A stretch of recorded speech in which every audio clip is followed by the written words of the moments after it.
Minamata, notre premier reportage, est sans doute la tragédie la plus grave qui ait été causée dans un pays par la pollution industrielle. Après le traitement, la Chiso rejetait à la mer certaines quantités de mercure, bien assimilées en apparence par les poissons. Mais ces poissons pêchés par les habitants de Minamata, ces poissons base de la nourriture de cette communauté, transmettaient le mal étrange à ceux qui les consommaient. 558 personnes au total sont aujourd'hui officiellement reconnues victimes de ces empoisonnements au mercure. Plusieurs dizaines sont décédées. En 2013, quasi 60 ans après les faits, près de 130 pays sont parvenus à un accord sur le texte d'une convention internationale, la Convention de Minamata, dont l'objectif va être de protéger la santé humaine et l'environnement contre les méfaits du mercure. Alors pourquoi a-t-on besoin d'une convention internationale ? Tout simplement parce que le mercure présente une menace mondiale. Et pour mieux comprendre cela, on va s'intéresser au cycle biogéochimique du mercure. Il est émis dans l'atmosphère par des sources naturelles et anthropiques. Sous sa forme élémentaire gazeuse, il se propage à l'échelle planétaire. Il peut être oxydé en espèces divalentes, très solubles, qui se déposent au sein des écosystèmes. Une fraction de ce mercure peut être réémise vers l'atmosphère, mais une fraction est convertie en méthylmercure, composé toxique qui s'accumule au sein des chaînes alimentaires aquatiques. C'est ce méthylmercure qui est à l'origine de la catastrophe de Minamata. On utilise actuellement des modèles atmosphériques afin d'étudier le transport du mercure à l'échelle planétaire et ses dépôts au sein des écosystèmes. Ils permettent également, ces modèles, d'évaluer l'influence des politiques environnementales sur la contamination future des écosystèmes. En revanche, ces modèles ne sont pour l'heure pas parfaits. On a besoin de mieux comprendre les processus physico-chimiques qui régissent le cycle du mercure. On a également besoin de plus de données d'observation récoltées de par le monde afin de contraindre ces modèles.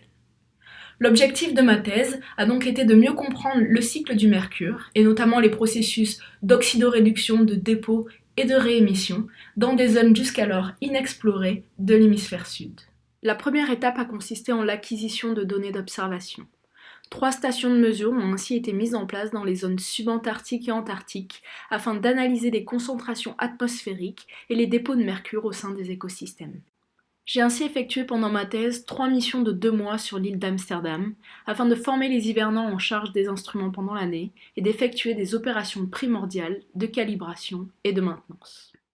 Des séries temporelles pluriannuelles de concentration en mercure élémentaire ont ainsi été récoltées. L'objectif a été ensuite d'interpréter ces signaux. Pourquoi le signal est-il stable ou au contraire présente-t-il des fluctuations journalières ou saisonnières ? Pour répondre à cette question, j'ai utilisé des données complémentaires telles que la vitesse et la direction du vent, la teneur en radon ou encore en ozone. J'ai pu montrer que la réactivité atmosphérique au niveau de l'île d'Amsterdam est limitée, avec de faibles concentrations en espèces divalentes dans l'atmosphère et les précipitations. Le signal n'est perturbé que très occasionnellement par des masses d'air continentales polluées, notamment pendant la saison des feux de biomasse. On enregistre sur l'île un des airs les plus purs du monde, et il s'agit à ce titre d'une station clé pour le suivi sur le long terme du bruit de fond atmosphérique de l'hémisphère sud. Alors qu'on a longtemps pensé que la calotte glaciaire antarctique était chimiquement inactive, il en est tout autrement. Les concentrations en mercure élémentaire, enregistrées à Concordia, en été, suivent un cycle diurne avec un maximum à la mi-journée.